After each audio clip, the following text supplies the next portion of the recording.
안녕하십니까. 2021년 1월 19일 화요일 매일 한국경제신문 스크랩을 시작하겠습니다. 오늘의 주요 뉴스 요약입니다. 첫 번째 기사는 재계 1위 삼성의 경영시계가 다시 한번 멈춰섰다는 소식입니다. 이건희 삼성전자 회장 별세 이후 명실상부한 총수로서 홀로서기와 미래 신사업 확대 등에 주력하던 이재용 부회장이 다시 구속됨에 따라 구심점을 잃게 된 삼성의 앞날은 시계 제로 상태입니다. 전문 경영인 중심으로 비상경영 체제에 돌입할 것으로 예상되는 가운데 글로벌 기업 삼성이 정상적인 경영 활동에 나서기는 쉽지 않을 것이라는 우려가 나오고 있습니다. 두 번째 기사는 중국 경제가 지난해 코로나19 충격에도 불구하고 플러스 성장을 달성했다는 소식입니다. 주요 경제 지표가 일제히 회복세를 나타낸 가운데 올해는 소비 촉진을 통한 내수 확대를 앞세워 7에서 8%대의 높은 성장세가 전망됩니다. 세 번째 기사는 미술품의 국세 물납 대상 포함 논의에 불이 붙었다는 소식입니다. 11조 366억 원에 이르는 이건희 삼성 회장 소유 주식에 대한 상속세가 계기가 되고 있습니다. 최근 삼성이 이 회장이 소유한 개인 미술품의 가격 감정을 전문기관 3곳에 의뢰한 것이 알려진 데 따른 것입니다. 네 번째 기사는 숨가쁘게 올라온 국내 증시가 코스피 지수 3,000선 초반에서 등락을 거듭하면서 조정 국면에 접어들자 개인 투자자는 다시 해외로 눈을 돌렸다는 소식입니다. 개별 종목뿐 아니라 분산 투자가 가능한 상장지수 펀드, 즉 ETF 순매수액이 크게 늘어난 것으로 나타났습니다. 그럼 이제 첫 번째 기사부터 자세히 살펴보겠습니다. 이 부회장이 18일 국정농단 사건 파기환송심에서 실형을 선고받고 다시 수감되면서 삼성은 총수 부재에 따른 비상경영 체제에 돌입하게 되었습니다. 2018년 2월 이 부회장이 항소심에서 집행유예로 풀려난 뒤로 이 부회장과 계열사 최고 경영자들이 상호 보완적인 역할을 하며 뉴 삼성으로 발전을 꾀하던 시점에 또다시 총수 부재라는 최악의 시나리오가 현실화한 것입니다. 앞서 이 부회장이 구속되었던 2017년 당시와 마찬가지로 삼성은 한동안 계열사별 각계전투 체제로 위기에 대응할 계획입니다. DS 부문장인 김기남 부회장을 비롯해 김현석 CE 부문장 사장과 고동진 IM 부문장 사장 등 현 경영진이 부문별로 경영을 책임지는 가운데 사업 지원 태스크포스가 각 회사를 지원하는 역할을 할 전망입니다.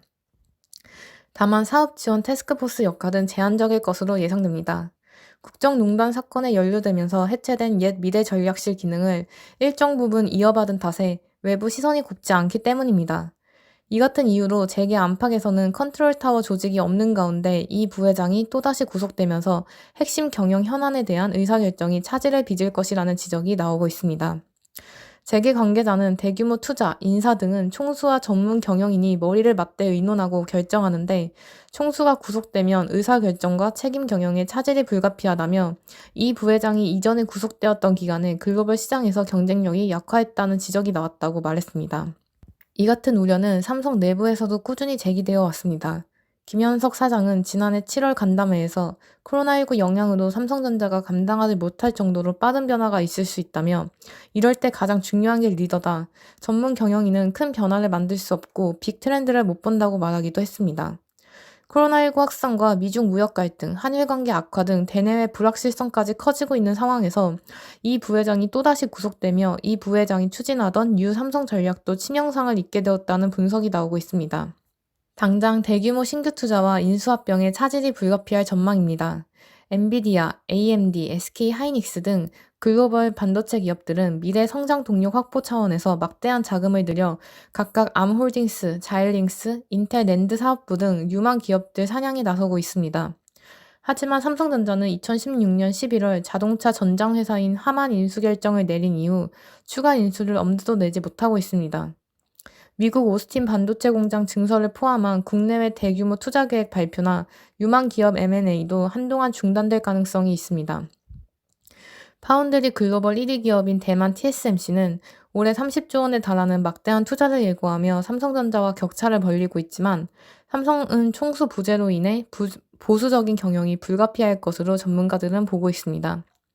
2030년까지 133조 원을 투자해 시스템 반도체 부문 1위를 차지하겠다는 반도체 비전 2030도 장래가 불투명해졌다는 평가입니다. 반도체뿐만 아니라 이 부회장이 미래 성장 동력으로 제시한 인공지능과 차세대 이동통신 5G, 6G, 바이오 등을 육성하기 위한 신규 투자 계획이 위촉될 것이라는 전망도 나오고 있습니다. 재계 관계자는 이 부회장의 글로벌 네트워크는 삼성을 넘어 국가 차원에서도 중요한 자산이었다며 국가 경제 차원에서 이 부회장 재구속으로 인한 글로벌 네트워크 상실의 기회비용이 만만치 않을 것이라고 우려했습니다. 다음 소식입니다. 18일 중국 국가통계국에 따르면 지난해 중국 실질 국내 총생산 성장률은 2.3%를 기록했습니다.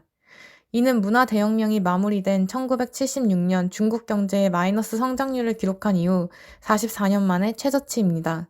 2019년 경제 성장률 6.1%에 비해 무려 3.8%포인트나 낮은 수치입니다.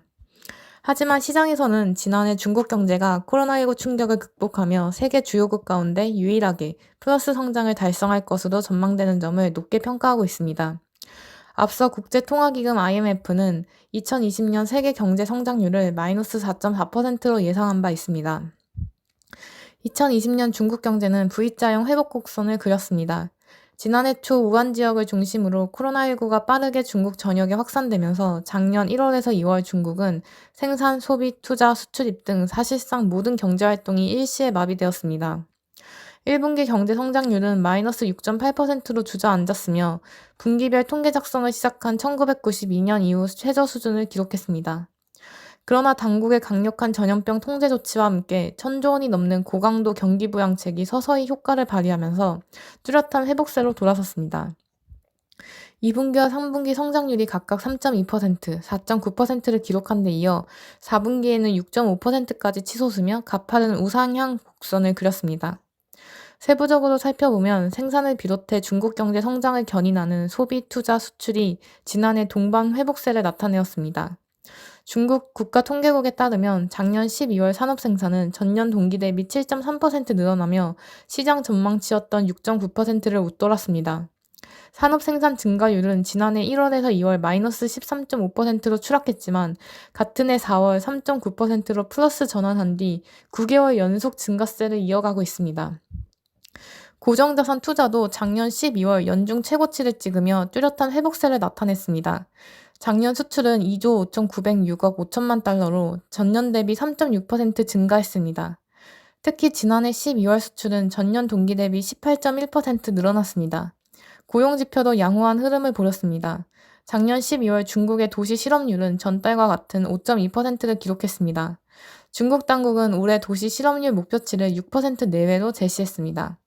소매 판매 증가율은 지난해 1월에서 2월 마이너스 20.5%를 기록한 이후 같은 해 11월까지 개선되는 상향 곡선을 그렸습니다.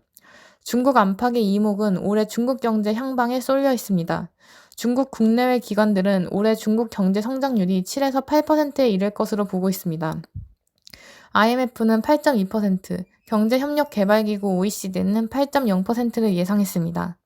올해 중국 경제 성장률 전망치가 높은 이유 중 하나는 기저효과에 대한 기대감입니다. 성장률을 비롯한 각종 경제 지표는 통상 전년도 수치를 기준 삼아 산출됩니다. 중국 지도부는 지난해 12월 중앙경제공작회의를 열어 올해 경제 운용은 안정에 초점을 맞추면서 질적 발전을 꾀하기로 결정했습니다. 질적 성장을 꾀하기 위해 쌍순환 전략과 수요 측 개혁 추진을 구상하고 있습니다. 쌍순환은 내수 위주인 자립경제에 집중하는 한편 대외 경제도 함께 발전시킨다는 전략입니다. 수요 측 개혁의 핵심은 총수요를 구성하는 경제 변수 가운데 소비를 촉진해 내수 확대를 꾀하는 것을 의미합니다. 소비는 중국 경제 성장 기여율이 60%에 이를 정도로 중요한 변수입니다. 중국 지도부는 중앙정치국 회의에서 수요가 공급을 견인하고 공급이 수요를 창출하면서 더 높은 수준의 균형을 이뤄내 국민 경제의 효율을 높여나갈 것이라고 밝혔습니다. 올해 중국 지도부가 질적 발전을 위해 신경 쓰고 있는 또 다른 부문은 중국 경제를 둘러싼 위험 요소를 제어하는 일입니다. 중국 당국은 특히 인터넷 플랫폼 기업의 독점화 추세와 부동산 과열 문제를 경제 안정을 위협하는 요인으로 꼽고 반독점 정책 등을 꺼내들며 대응하고 있습니다. 또 중국 당국은 조 바이든 미국 행정부 시대를 맞아 미중 관계가 도널드 트럼프 정권 때와 비교해 호전될 것으로 기대하면서도 혹시 모를 돌발 변수를 예의주시하고 있습니다. 한편 최근 허베이성 등 중국 북부 지역을 중심으로 코로나19 재확산 위험이 커지고 있는 가운데 일각에서는 코로나19가 중국 설 경기를 위축시켜 전반적인 소비 회복세에 부정적인 영향을 끼칠지 주목하고 있습니다. 또 코로나19 여파로 올해 대회 수요의 온전한 회복을 기대하기 어려운 점도 중국 경제의 부담 요인으로 꼽히고 있습니다. 다음 소식입니다. 미술품의 국세 물납 대상 포함 논의에 불이 붙었습니다. 11조 366억 원에 이르는 이건희 삼성회장 소유 주식에 대한 상속세가 계기가 되고 있습니다. 최근 삼성이 이 회장이 소유한 개인 미술품의 가격 감정을 전문기관 3곳에 의뢰한 것이 알려진 데 따른 것입니다. 삼성 측은 정확한 상속 가치를 파악하기 위한 것일 뿐이라고 했지만 물납 제도 변화에 따라 삼성가가 이들 미술품으로 상속세 일부를 납부할 수 있다는 전망이 나옵니다. 마침 국회에도 관련 상속세 및 증여세법 개정안이 상정돼 국회 통과 여부가 관심사로 떠오르고 있습니다. 감정 의뢰된 이 회장 소유의 미술품은 12,000점으로 해외 유명 작가의 작품은 물론이고 국부급 문화재까지 포함된 것으로 알려졌습니다. 여기에는 1,000억 원이 넘는 회화와 조각도 포함돼 전체 가치가 1조 원이 넘을 것으로 예상됩니다. 물납은 현금이 아닌 다른 자산을 정부에 넘기고 해당 자산의 가치만큼을 세금 납부로 인정받는 것입니다. 18일 국세청에 따르면 현재는 부동산과 주식을 제외한 유가증권만 가능합니다. 골동품을 포함한 미술품의 물납을 허용해야 한다는 지적은 과거에도 여러 차례 제기되었습니다. 지난해 전성우 정관송 미술관 이사장 별세도 사회적 이슈로 다시 떠올랐습니다. 상속 이후 재단 운영 등에 따른 재정 압박으로 유족들이 보물급 불상 2점을 경매에 붙였기 때문입니다. 일제감정기의 문화재 유출을 막기 위해 간송 전영필 선생이 사비를 털어 구입한 미술품이 다시 해외로 팔릴 상황에 처하자 미술품의 물납을 허용해 국가 소유로 걷어들여야 한다는 여론이 커졌습니다. 하지만 관련 세법 개정이 이루어지지 않자 국립중앙박물관이 자체 예산으로 해당 불상들을 구입해 논란은 일단락되었습니다. 이 회장의 유족이 상속세 자금 마련을 위해 미술품 처분에 나서면 문화재 해외 반출 논란이 다시 불붙을 수 있습니다. 문화체육관광부 등을 중심으로 문화재 해외 유출 방지와 미술시장 활성화 등을 위해 미술품의 물납을 허용해야 한다는 목소리가 높아지는 이유입니다. 상속세 및 증여세법 개정안을 발의한 이광재 더불어민주당 의원은 이날 한국경제신문과의 통화에서 물납한 문화재와 미술품은 국가에 기속돼 박물관과 미술관 등에서 국민이 함께 누릴 수 있게 된다며 다만 미술품 평가 시스템의 투명성과 정확성이 중요한 만큼 국세청 등에서 체계를 마련해야 한다고 말했습니다. 국세청은 이에 대해 국회 논의 결과에 따르겠다는 원론적인 입장을 내놓고 있습니다. 하지만 내부적으로는 당혹스러워하는 분위기가 감지됩니다. 물납이 탈세 및 조세 회피 수단으로 활용되는 사례가 많아 기존에 허용했던 물납 대상도 줄여가고 있는 와중이기 때문입니다. 국세청이 발행하는 국세통계연보에 따르면 2015년 134건에 이르던 상속세 물납 건수는 2019년 59건으로 줄었습니다. 2016년부터 2018년까지 여러 차례에 걸쳐 물납 대상을 줄이고 요건을 강화하는 세법 개정이 이루어진 결과입니다. 비상장 주식마저 물납 대상에서 제외되었습니다. 물납 가능 한도도 줄었습니다. 물납이 가능하려면 물납 가능 재산의 가액이 전체 상속재산의 50% 이상이며 상속세 납부세액이 2천만 원을 초과하고 물납 신청 재산의 관리 처분이 적당하며 관할 세무서장의 물납 허가 등의 요건을 모두 충족해야 합니다. 이처럼 물납 요건이 강화된 배경에는 비상장 주식의 가치를 부풀리는 방식으로 증여세 납부를 축소하는 등 악용한 사례가 있었기 때문인 것으로 전해졌습니다. 물납된 부동산과 유가증권이 물납자 본인이나 친인척에게 염가에 처분되며 사실상 탈세 수단이 되기도 했습니다. 세무당국은 부동산, 유가증권과 비교해서도 미술품은 객관적인 가치를 산정하기 어렵다는 점에서 물납 대상 편입에 난색을 보여왔습니다. 이중섭, 박수근 등 한국 대표 작가의 작품으로 알려졌던 그림들이 오랜 공방 끝에 2017년 대법원에서 대거 위작으로 판명되는 등 징세 수단으로서의 신뢰성이 낮다는 점도 문제입니다. 일각에서는 문화재 해외 유출 우려가 논란의 중심에 있는 만큼 국보나 보물로 공인된 미술품에 한해 물납을 허용하는 방안을 고려할 만하다는 이야기가 나오고 있습니다. 다음 소식입니다. 18일 한국예탁결제원에 따르면 지난주 국내 투자자의 하루 평균 해외 주식 매수액이 최고치를 경신한 것으로 나타났습니다. 국내 투자자는 11일부터 15일까지 5거래일간 하루 평균 12억 달러를 매수했습니다. 13일에는 14억 달러에 달하기도 했습니다. 하루 매수 금액이 10억 달러를 넘어선 것은 작년 9월 11일 11억 3,571만 달러 이후 4개월 만입니다. 한 달 매수 금액이 가장 많았던 지난달도 하루 평균 매수 금액이 10억 달러를 밑도는 7억 4,674만 달러였습니다. 새해 급등한 코스피 지수가 지난 8일 이후 숨고르기 국면으로 진입하자 투자자는 해외, 특히 미국 시장에 대한 투자를 늘린 것으로 분석됩니다. 해외 투자자의 발목을 잡았던 달러 지수가 소폭 반등한 것도 투자자의 발길을 미국 시장으로 돌렸습니다. 작년 말 80포인트 후반대까지 떨어졌던 달러 지수는 현재 90포인트 초반에서 움직이고 있습니다. 심상범 미래에셋대우 글로벌 자산 배분팀 연구원은 국내 증시가 해외 증시 대비 크게 상승하면서 국내 증시에 새로 진입하거나 투자 금액을 늘리려는 자산가들이 해외 주식으로 투자를 돌린 것이라고 해석했습니다.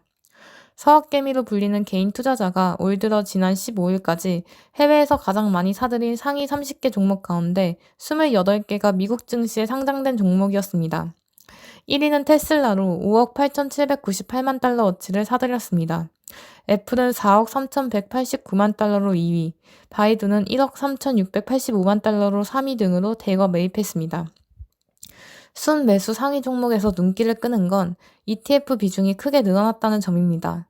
월간 순매수액이 역대 최고를 기록한 작년 7월만 하더라도 순매수 상위 10개 종목 중 ETF는 2개뿐이었습니다. 그마저도 금에 투자하는 SPDR 골드 트러스트 ETF와 나스닥 지수를 추정하는 인베스코 QQQ 트러스트가 각각 9위, 10위를 차지했습니다. 하지만 올해는 분위기가 확 바뀌고 있습니다. 1월 국내 투자자의 해외 주식 순매수 상위 10개 종목 중 절반을 ETF가 차지했습니다.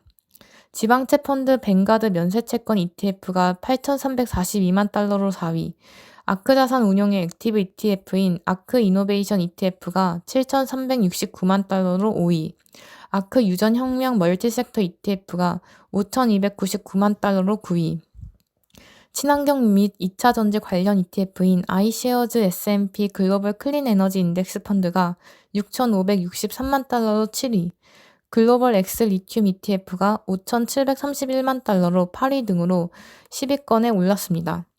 홍근영 한국투자증권 상임 PB센터 지점장은 투자 유망 분야로 주목받는 친환경 5G 이동통신, 인공지능 등 조 바이든 행정부 수혜주와 경기 회복 관련주는 중소형주가 많고 주가 변동성이 크다는 특징이 있다며 최소 30개 종목 이상을 담고 있는 ETF에 투자하는 이들이 늘고 있는 것이라고 판단했습니다.